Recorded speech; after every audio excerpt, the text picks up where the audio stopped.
Uh-oh. Sounds like somebody's got a case of the Mondays. Party till I die, with my chin up high. Fuck 'em all, fuck 'em back. Un, dos, tres, cuatro.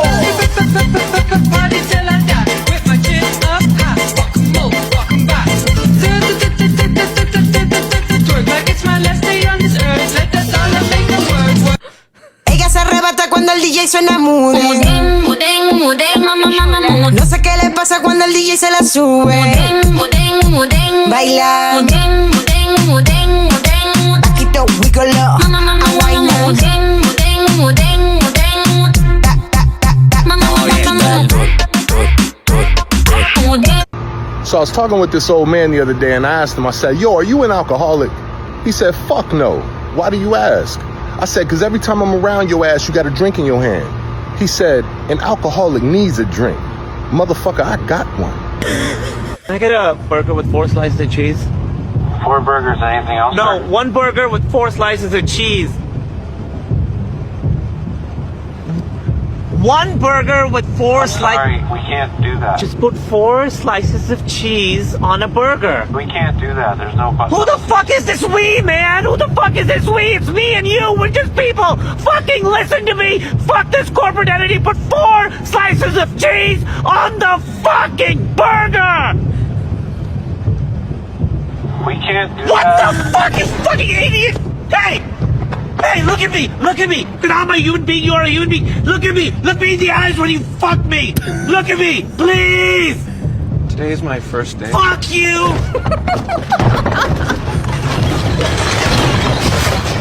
Hey Ryan, Yeah? do you ever think? Nope. Well, imagine if you did. Okay. I want to start a chicken food truck business that Okay. only opens on Sundays and we park on Chick-fil-A parking lots. We call it Side Chick. I like it. Can I come up with the special names? Yeah, sure. Number 1, poultry and adultery. I love it. Number 2, thick thighs save lives. I gotta write this down. Ooh, number 3 could be a hen Thai chicken. We're gonna have a weird customer base. Beep, beep, beep, beep. Oh no, we're losing this bitch! Oh no, not on my watch. Clear. Bitch. He's still a bitch! Damn it, I'm calling it. No! Time of bitch. Bitch 30 p.m. January bitch 2000 bitch. I'm sorry. Whoa, you got a huge dongle.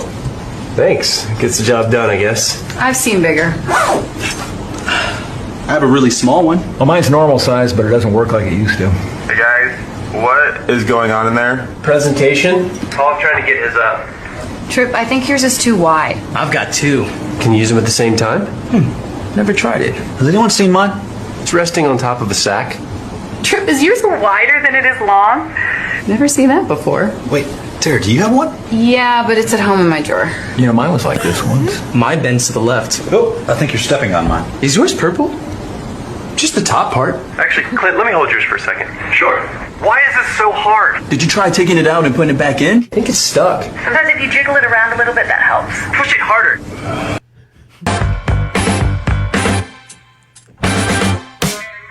You're my little Moo Deng, a pygmy hippo in the zoo thing, yeah we know, cause now you're so famous, though most of your decisions seem aimless, yeah we see the memes on memes on memes, fans lining up just to hear them scream, it's all memes on memes on memes, it's too much fame for a slippery little bean.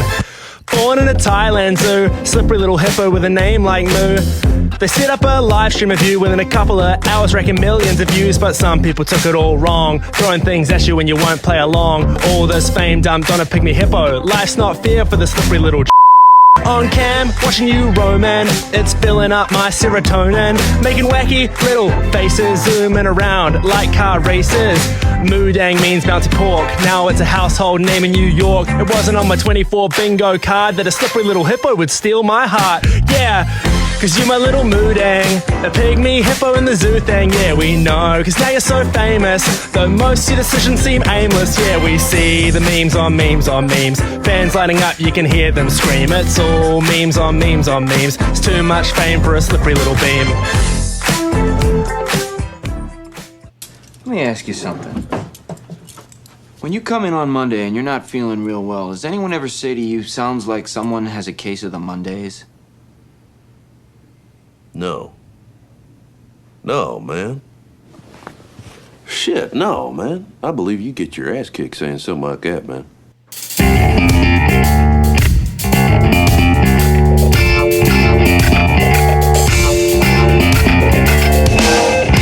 From Filthy Martini Studios in Ontario, California, it's the Foobar Show! Hey, what is up, everyone? I am Joe C. And I'm Steph. Thank you all so very much for listening into the Foobar Show. Remember to follow, like, and comment on our socials at Foobar Show. That's F-O-O-Bar Show. And listen at FOOBarshow.com. Wherever you get your podcasts, and we'll keep fooing it up like a bunch of foos. Ain't that right, Steph? That's right. Steph, today's going to be a fantastic show. You want to know why? Why? Because it's going to be, it's a Moo Deng week. Moo Deng turns 1. It feels like she's been in our lives for many, many years, but she's only about to turn 1. Moo Deng, you ask? Who is that? Well, let me know where you are so I can punch you in the face for not knowing who Moo Deng is. The internet's hippo. It's the internet's hippo. It's your favorite hippo's favorite hippo. It's the cute little pygmy hippo from the Thailand zoo. What's the name of the zoo there, Steph? You've been practicing this. Khao Kheow. Khao Kheow. That doesn't sound right. Khao Kheow. Anyway, it's in Thailand, and she's stolen the hearts of everybody in the world, and it's her birthday on Thursday. The 10th of July. And it's a whole thing, man. It's a whole freaking thing. I think that they're going to be celebrating her for like 4 days straight over at that zoo. Yes. It's a whole thing. I wish I was in Thailand right now. For Moo Deng, not for other weird reasons. Steph, how's it going? It's going. Yeah? Yeah. You finally take your exam on Tuesday of this week. Yeah, finally. Yeah. I hope you pass. Me too. There's a lot writing on it. But you know what? I've been putting in the work. I have been putting in the work. You have, I took some time off from work to, really put in the go work. through the study material and everything. So yeah, you've been studying up the ass for it. And, yeah.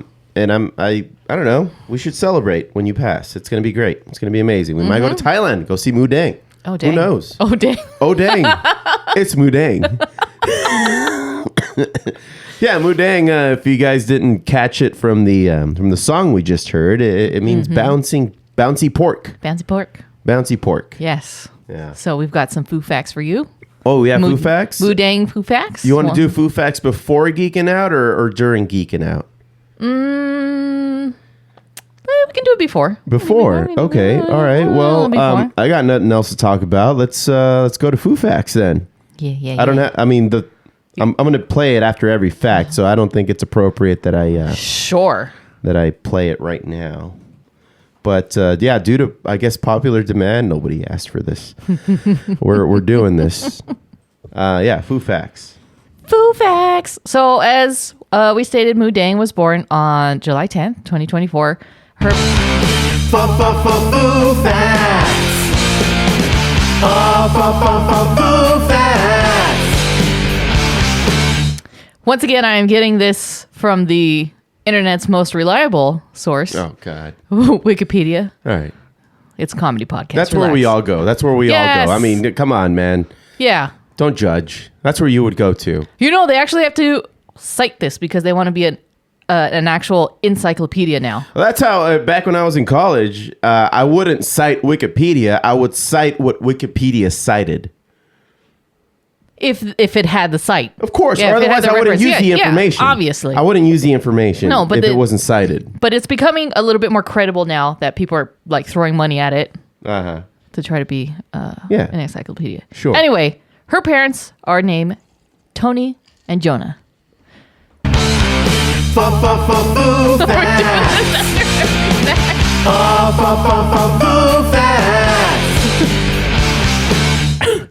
People are going to get real tired of this real fast. She has 2 full siblings and 4 half siblings.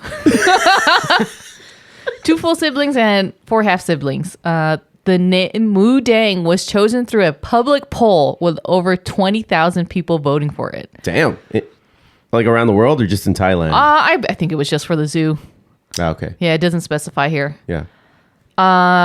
She is the most playful out of her whole family. Yeah. Which is why she grabbed the attention like so quickly. Yeah, she's crazy. Yeah. She gets the zoomies all the time. Yeah, and she's trying to bite things. It was mainly like her handler's knee. That's the most famous. Back when she was like younger and she didn't have any teeth yet. Now she has canines. Yeah, she does. Foo Facts. Foo Facts. So dumb. So let me just tell you about the pygmy hippopotamus. Hippopotamus.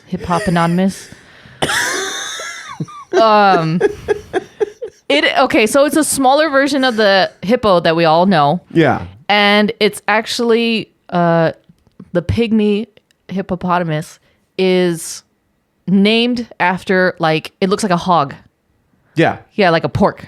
Yeah. Yeah, so that's why it's it does look like a pig, like the body of it, except, the only thing stopping from it looking like a pig is the non-curly tail. Right. And the face. Yes. Yeah. So, I mean, if you absolutely don't know what a pygmy hippo looks like compared to a regular hippo, the face is more softer, more rounded. Not really snub nose, but it has a smaller profile, and the eyes are smaller as well. Foo Facts. Foo Facts. In the wild, pygmy hippos are a difficult animal to study because they are mostly nocturnal. Oh, sorry. Okay. Foo Facts. Foo Facts. So most of the research come from zoo animals. And they were originally native to West Africa, but are now worldwide in zoos. So, like, are they their own species of hippo? Yes. Or are they like, how like humans created the Chihuahua from all the inbreed? It used to be a wolf. It used to be just one common wolf. And we fucked with that species so much that it broke away from that kind of DNA, and now we have all kinds of breeds. Is it its own thing? It's its own species. Interesting. Similar to, there's another one. It is.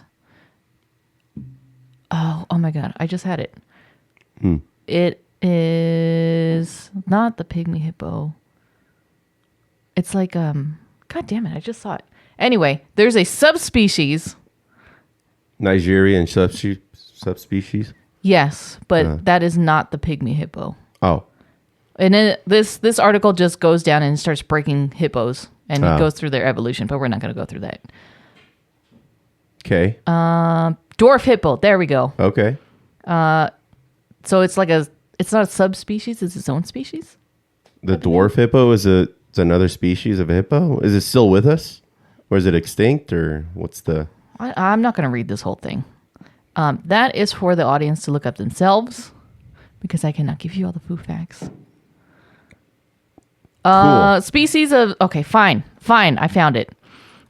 Species of hippos have also become extinct in the Mediterranean. Although these species are sometimes known as pygmy hippopotami, they're not believed to be closely related to the dwarf hippos. Foo Facts. Foo Facts. So, like I said before, they are their own species. Pygmy hippos and dwarf hippos. Excellent. You're welcome. What's that going to do for Foo Facts? Yeah, I mean, we only have a year of Moo Deng, and she's just like been wrecking stuff up. But you know what's interesting is that hippos are a very good example of having a vegetarian-only diet and being extremely huge. So, I mean, it just goes to show that having a vegetarian diet isn't going to help you lose weight. Now we know. And knowing is half the battle. G.I. Joe. Sorry, wrong one. But you know what? But who's gonna stop her from enjoying her life? Yeah. Right? Yeah. She can eat whatever she wants. Yeah. I mean, she's a hippo. She can totally. Hippo! You're never going to find that on Harvey Birdman. Okay, look. Steph thinks that, like, at some point, Harvey Birdman yells hippo to, what is it, the hippo lawyer on the show? If you guys watch Harvey Birdman, I don't think it ever happened. It did. It did.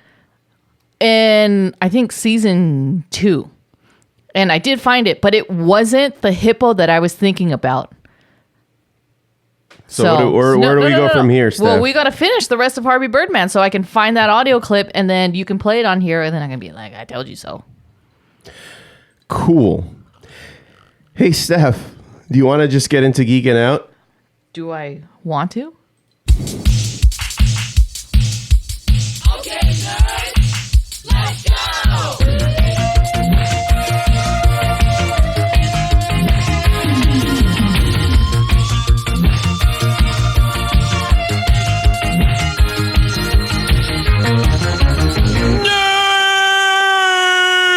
Well, Steph, to no surprise, I have some Moo Deng news. Oh, Moo Deng, did you say? Deng. Yeah.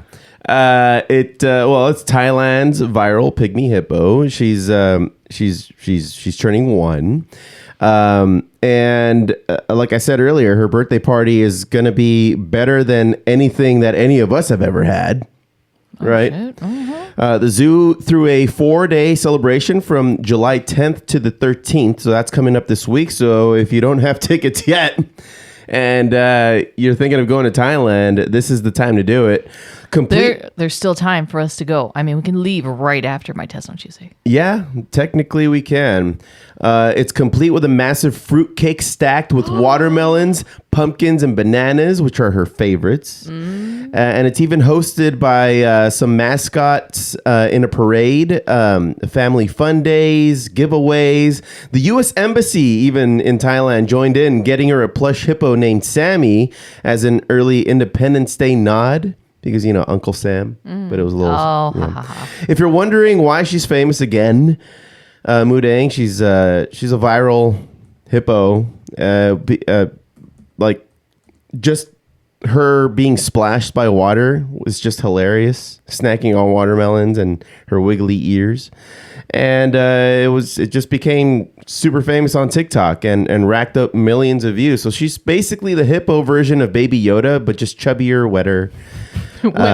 And with a better snack game than Baby Yoda. Even though Baby Yoda did grab like that bug and just ate it. His name is Grogu. That's right. It is Grogu. And he ate a frog. That's right. He did do that. He did do that. I totally botched that. What are you looking up there, Steph? I'm trying to find what the Sammy thing looks like. It probably looks like a plush hippo. I mean, I think they just gave her a plush hippo and called it Sammy for Uncle Sam. I think that's all that happened. Yeah. Man, this plush is cute. Okay.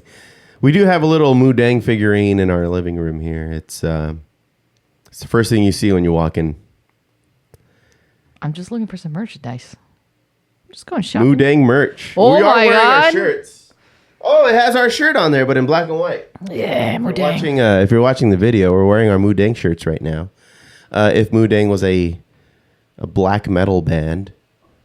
Moo Deng. Moo Deng. The writing. I don't know. Right. Some of these shirts are all right. All right. All right. Right, there's We got fireworks. We got our dogs just not having a great time right now. Hey, but you know who is having a great time, Steph? Who? Charles Entertainment Cheese. Oh. Launched an adult arcade spinoff. Moving on to the best nostalgia news ever, Steph. Chuck E. Cheese is launching Chuck's Arcade, an adults-only arcade bar designed for us 90s kids who still want to skee ball and get tickets, but, also with cocktails. So the first 2 locations are opening up in Dallas and Chicago this summer.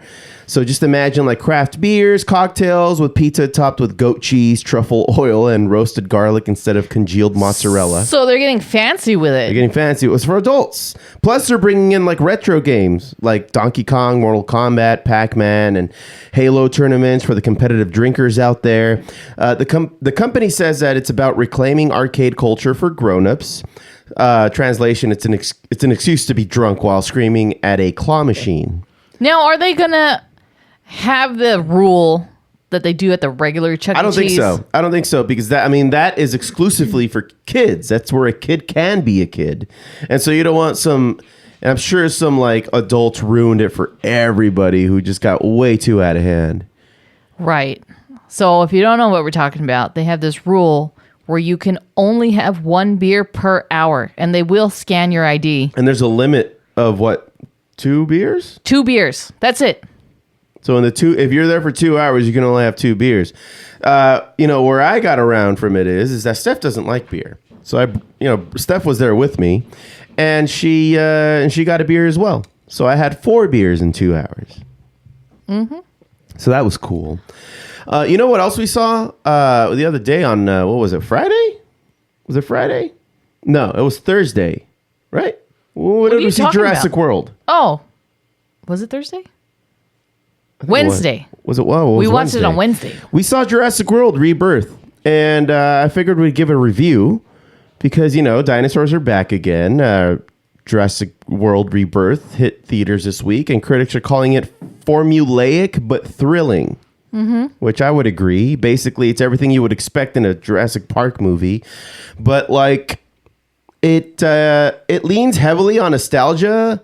If you are aware of what goes on during the actual books, the Michael Crichton books, where you get like the T-Rex swimming in the water.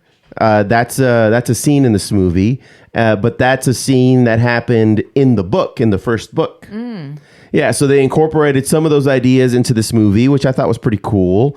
And there's impressive CGI and intense set pieces. Of course, you also have Scarlett Johansson, Mahershala Ali that joined the franchise. So, they've got some actual acting gravitas between the screaming and running. The one thing I'll say, though, is like, who's going to die. I was calling it. I was calling it during the whole movie, and I was just like, "This character has not been developed at all." And sure enough, they were dead. And if you ever watch this movie, you'll see what I'm talking about. But critics gave it mixed reviews. Some saying it's uninspired. Some saying it's the most fun the franchise has had in years. I can kind of agree with that part. But let's be real. Nobody watches this movie for like philosophical depth. We want the dinosaurs eating people, and mission accomplished, if you ask me. Yeah, it started right away. It's a monster movie. It's the action that you want, and also there's a little bit of drama.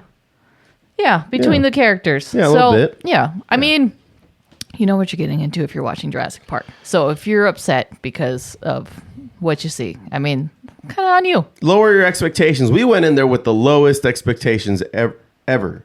Right, but we were so surprised of how much it didn't suck. Yeah, it didn't suck. It was good. Yeah. Good. Lastly, Steph, on my list, I don't know if you have anything else you want to talk about. Wait, okay. What? In movie tradition, you want to review it. How would you rate this out of 10? I think I'd give it a 5. Yeah. 5. It's fine. I would give it 5.5. 5? Yeah, sure. Yeah. Yeah. All right, I changed mine to a 5.5. F+. Right. I mean, there was no like sweaty palm moments where I felt like they couldn't get out of a situation. Yeah. That, or there wasn't a situation that we haven't seen before. So that's why it's kind of low. Like, it was nothing new. Right. But it was satisfying. Yeah, totally. It was fine. It was perfectly fine. Like, that's the best review I can give it. It's a nice summer movie. It's a monster movie. Yes. It's just a monster movie. It's not gonna win any awards. It's fine. It was fine. Lastly, Steph, some music news. We had Ozzy Osbourne's final performance that went down. Finally, heavy metal just witnessed an end of an era. Ozzy Osbourne played his last ever show with Black Sabbath in Birmingham last weekend now if you're listening to this. Due to Parkinson's that was revealed back in 2019, Ozzy performed from a custom throne covered in bat designs, a nod to his infamous bat-biting stage legend that never happened. But people are just like, it was one of those legends that people said about Ozzy that made him more badass. Kind of like the gerbil in Richard Gere's butt. That just got around. Yeah. One of those things that just got around before the internet ever happened. And it's like, how we all said that Marilyn Manson removed a couple of his ribs so he can suck his own D? Yeah. So he can S his D? Yeah. But it was one of those, it was so back in the day before we had any like cell phones or internet. Yeah, it just got around. And that was just like a worldwide, nationwide type of thing. Like everybody knew about it. Yeah. Or Rod Stewart drinking so much cum that he had to get his stomach pumped. Yeah. Remember that? Or how everybody just naturally knew the words to Jingle Bells, Batman Smells, Robin Laid an Egg, Batmobile lost its wheel, and the Joker got away. Yep. Yeah, everybody just knew that. There's more to it too. You got to look into that. It's a whole other, like, it has more verses. Yeah. But that's the part that everybody knew. And I think it became like, I think we covered this in a couple episodes ago, a few episodes ago, where they actually codified it when the animated series, the Batman animated series, actually had it in an episode, or at least a promotion for a Christmas episode. Oh, yeah. Joker sang it. Joker sang it. So the concert was packed with metal royalty. Like, you had Metallica, Guns N' Roses, Steven Tyler were all there to honor the Prince of Darkness. Ozzy ended up the show with Paranoid, closing out his career exactly where it began, in his hometown, surrounded by fans chanting his name. In interviews afterward, Ozzy said that he wished he could have performed standing and running around like the old days, but was grateful to still share his music one last time. If that doesn't hit your metal heart right in the feels, I don't know what's gonna do it for you. But I also wanted to share, like, there was like some serious freaking bands that were at this show, and I just had I had it on here. So the doors opened up at 11:30 a.m. And I guess people were just welcome to just hang out for a couple of hours. And then the first band to hit the stage was Mastodon at 1:30. And, these sets were super short, and they had a rotating stage. So as soon as one band was done, the next one could get started as soon as they were ready. But like Mastodon only played for like 15 minutes from 1:30 to 1:45. I guess the whole formula was that they were trying to cram as many great acts out there on stage, and they were going to do 2 of their own songs and then 1 Black Sabbath cover, or at least an Ozzy cover. Yeah. An Ozzy relevant cover. So Mastodon at 1:30, Rival Sons, one of the newer bands in this lineup, at 1:52 to 2:07 p.m. That's oddly specific. Anthrax from 2:15 to 2:29. Hailstorm at 2:37. Lamb of God at 3 o'clock. Supergroup A. So there was 2 supergroups that just kind of like just random people from all of these bands that just got together and played. So Supergroup A played at 3:25 to 4. So they were like a cover band, I gotta say, of Ozzy related stuff. Alice in Chains at 4:07. Gojira at 4:29. Then they had a drum off for about 10 minutes. From 4:51 to 5:01, and then the second Supergroup B, at 5:08 to 5:48, Pantera at 5:55, Tool, which I'm surprised even played more than one song given the length of their songs, from 6:17 to 6:37. Slayer from 6:44 to 7:12, Guns N' Roses. As they got closer to the end, the sets were longer, just a tad bit. So Guns N' Roses at 7:21 to 7:46. Metallica at 7:53 to 8:23. Ozzy finally came on stage, did all of his Ozzy stuff from 8:38 to 8:58. And then finally, the Black Sabbath guys joined him on stage to do the Black Sabbath thing from 9:13 to 9:48. Curfew was at 10:30. I'm sure they went as close to 10:30 as they could. Holy crap. But what a lineup, right? That is a lineup. And that is not only a very stressful lineup for the band members because you only have 15 minutes to play. You got to figure out what kind of songs you got to, Yep. do the audience thing. But as a spectator, when do you go to the bathroom? Yeah. Right? Yeah, maybe at the drum off, but you want to see that too, right? You want to see everything. Yeah, I didn't see the drum off. I sure hope Lars wasn't on there because, like, fuck out of here, dude. You're nowhere near the caliber of drummer than some of these other guys. But yeah, dude, it sounds like some of the best shows that you could have seen in the last decade for sure. Just a little taste of everybody. And it was all produced and put together by Tom Morello of Rage Against the Machine. And these are all his buddies. Like, he hangs out with all these guys. I mean, he was in a band with Andrew from Tool. He knows the guys from Anthrax very well. He hangs out with Alice in Chains, Mastodon. He's a fan of all of these guys. Mm-hmm. He's a metalhead.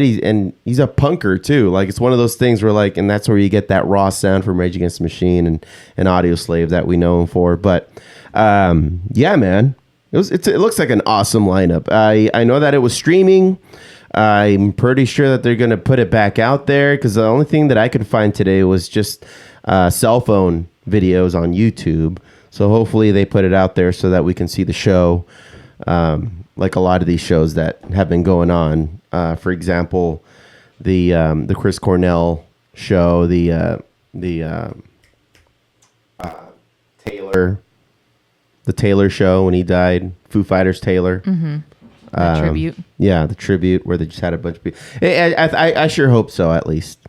But yeah, man, I think that's going to do it for Geeking Out. What do you think there, Steph? I think that'll do it. All right. All right, I want to finish this off with another edition of Here's What I Would Do. Let's do it. Man, see, like, you don't even know, man. It's like you're born into this world, man. And you got it's like this, man, the dust and the wind, man. Or like the dang old candle in the wind, man. It don't matter, man. It's all the oldies, old time. You know what I think, man? Like that dang old, I think, therefore you are, man. Well, that's what we tell ourselves, isn't it, Boomhauer?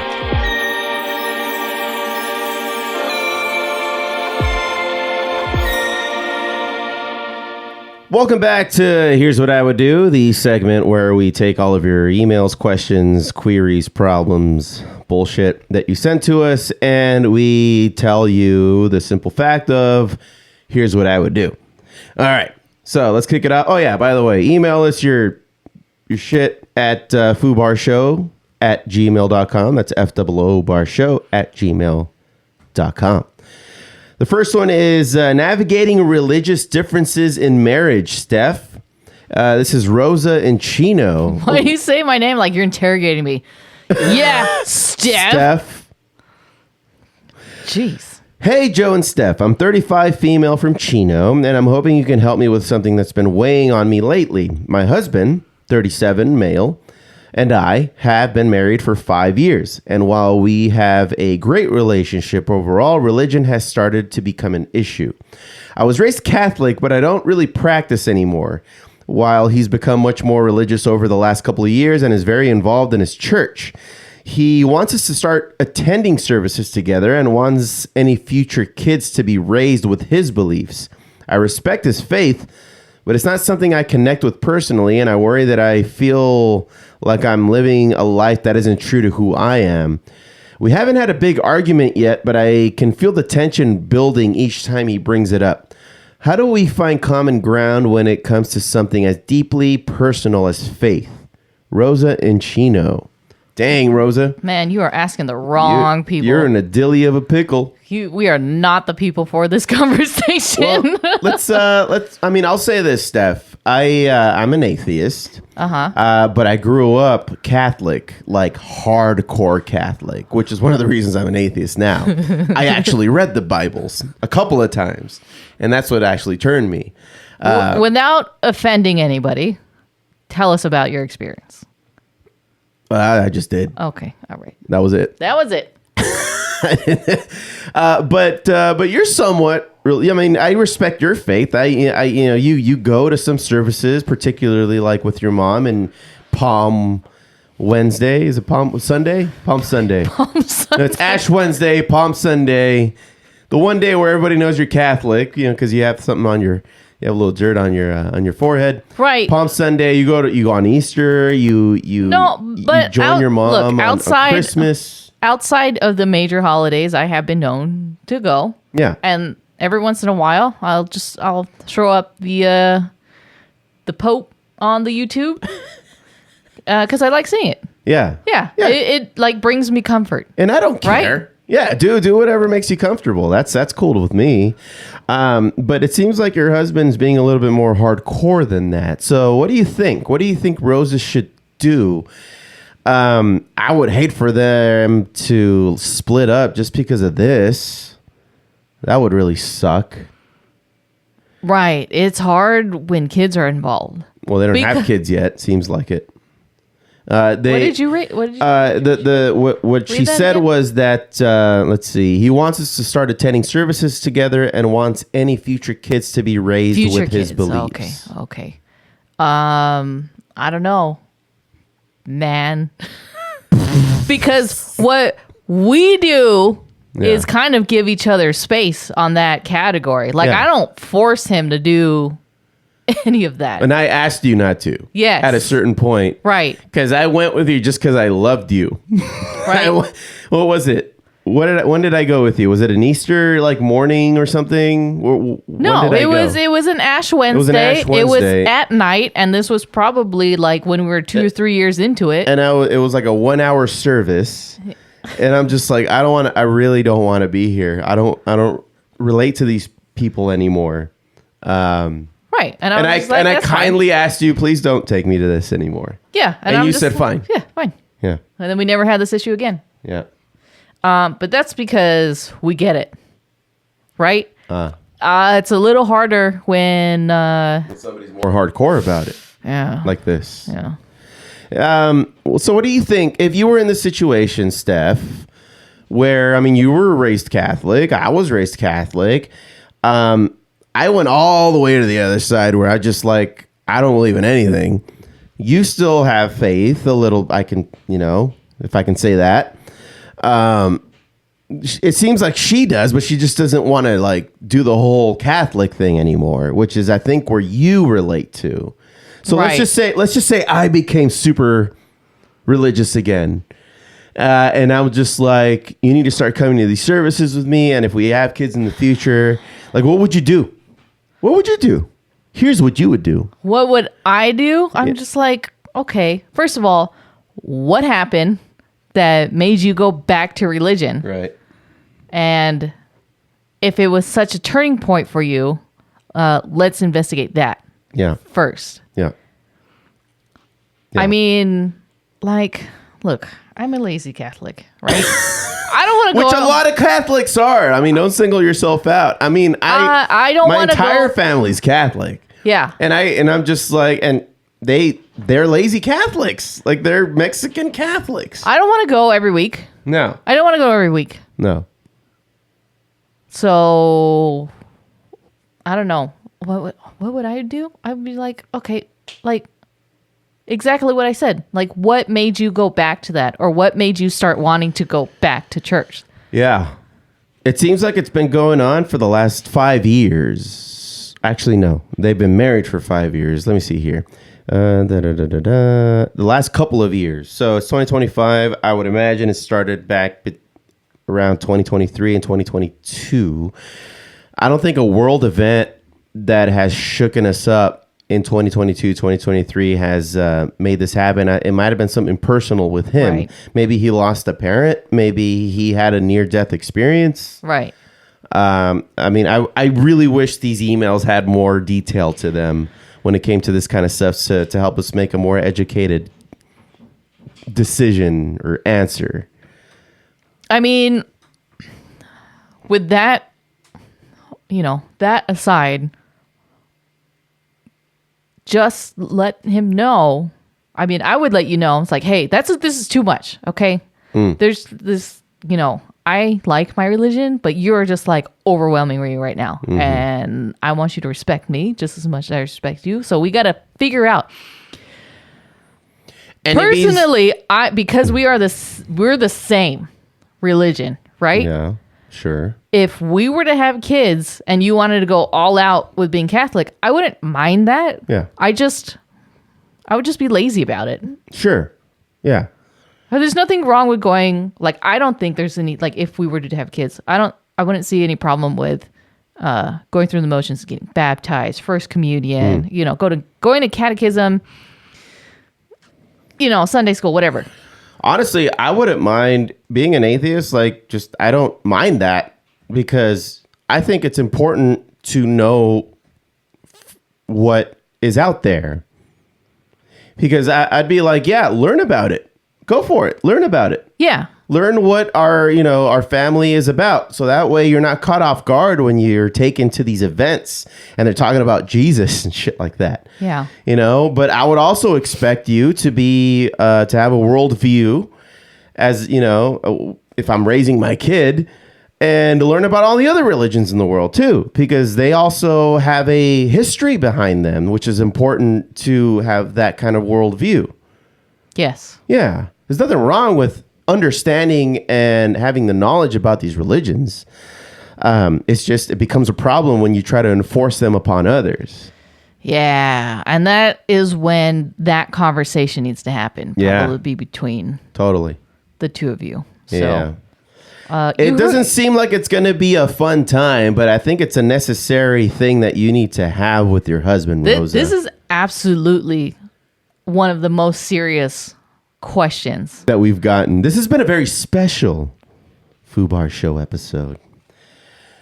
But anyway, good luck, Rosa. Let us know what happens, I guess. If you wouldn't mind writing back, this is actually, I'm very curious. And we'll spend time on a future, here's what I would do. If you take the time to write us back after you've had this discussion with your husband. Mm-hmm. We're counting on you, Rosa. Good luck. Good luck. All right. The second and last one here is, should I sell my childhood home? Ooh, I could probably connect with this one. This is Mark in Irvine. Hey, Foos. Love the show. Been listening from Irvine for years. I'm 42, male, and I recently inherited my parents' house after my dad passed away last year. It's the house I grew up in, and it's paid off, but I currently live about an hour away and already own my own place. It's exactly my situation, except my parents are still alive. Part of me wants to keep the house for sentimental reasons, maybe rent it out or use it as a weekend spot. But realistically, it needs a lot of repairs, and the property taxes are not cheap.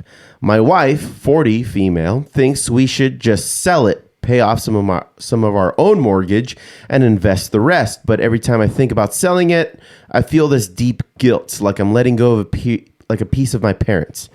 How do I make a decision that's financially smart without feeling like I'm betraying my family's memory? Mark in Irvine. I've said this to you before, is that once your parents' house becomes available, you were going to renovate it and then we're going to rent it out. Because the idea is that you want to keep property. You want to keep your real estate. Yeah. I wouldn't sell it, Mark. I would, and you get to hang on to that childhood memory. I don't know. I don't know where you're. I mean, I get that you want to pay off your existing mortgage, but the rents that you would get off of renters would help with that, I would imagine, and the property taxes. Yeah, because if the house is already paid off, whatever income you're getting, it's icing on the cake. Yeah, because you pay whatever maintenance, regular maintenance, because that's what the owner has to do. Property taxes, and then the rest you pocket and then put towards your own mortgage. And if you work with a real estate group, they can guide you and manage that for you. You just have to cut them, a chunk of the earnings. Right. Which is that was the case when the Foo, Josh, you and I lived at that house in West Covina those many, many years ago when we started this podcast in that dumpy little office. We leased the house, but it was managed by Remax, right? Yes. It was managed by Remax, but the owner would pay them to manage the house. So whenever we had an issue that needed maintenance, we would call the agent and then she would just figure it out from there. And it was a cool relationship. So, and by all accounts, it seemed like the owner was still making a profit out of it. Oh, yeah. Yeah, that house was hand over fist. Yeah, that house was paid for like years ago. Yeah.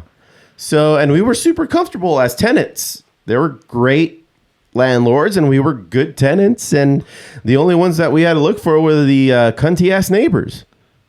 She stole my potted plants. When she knew we were moving out. Yeah. Yeah. I was like, what the fuck? This is still my plants. Oh my God. What a bitch, dude. What a bitch. Yeah. Yeah, Mark. I mean, have a discussion with your wife, but like be logical about this. You don't want to let go of any real estate. Real estate is really what's anchoring you from becoming potentially broke. Real estate is what really, like, that's where it's at. You know how rare it is to find a paid off house right now?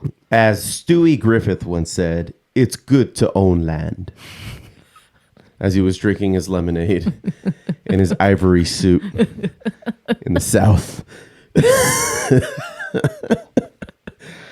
Yep. Yeah, I mean, if you disagree, let us know. Anybody out there disagree? Leave a comment on the YouTube channel or anything like that, or on you can also comment on Spotify.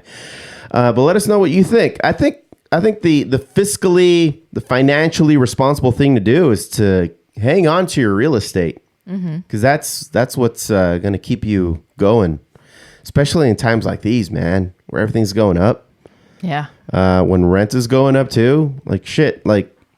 Not to be shitty about it, but like you can capitalize on it if you're the landlord. Yeah. So just, it's a game and you got to play it.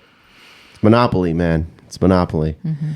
Anywho, I think that's going to do it for Here's What I Would Do. Let's do it. Man, see, like, you don't even know, man. It's like you're born into this world, man. And you got it's like this, man, the dust and the wind, man. Or like the dang old candle in the wind, man. It don't matter, man. It's the old town. You know what I think, man? Like them dang old, I think, therefore you are, man.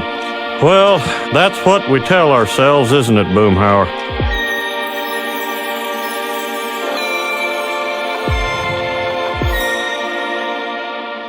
All right, Steph, I think that's going to do it for another episode. What do you think there?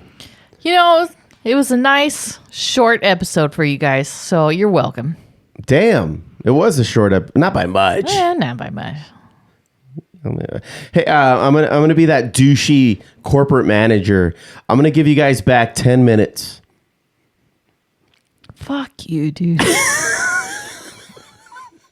I'm gonna give you guys back 10 minutes. Yeah, well, I hate it. I hate what whenever they say that. You don't need to say it. You don't need to say it. Whenever they say that in a Zoom call, I just sign off immediately. They're like, I'm out. Is that it? Anybody have any more questions? It's always that one person. And that has a question. Yeah. I have a question. Yeah. No. And everybody just hates that person. And we do have that person. Just ask the question in the middle of the meeting. Right. Yeah. All right, guys. Well, thanks so much for listening into this bullshit that's called the Foobar Show. Remember to follow, like, and comment on our socials as at Foobar Show. That's FOO Bar Show. And listen at FOOBarshow.com or wherever you get your podcasts. And we'll foo it up like a couple of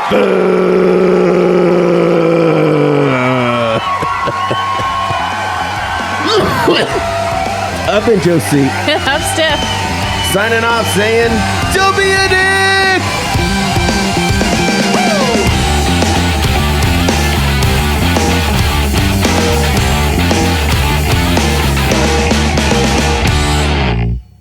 Fuck, man. Thank you, guys.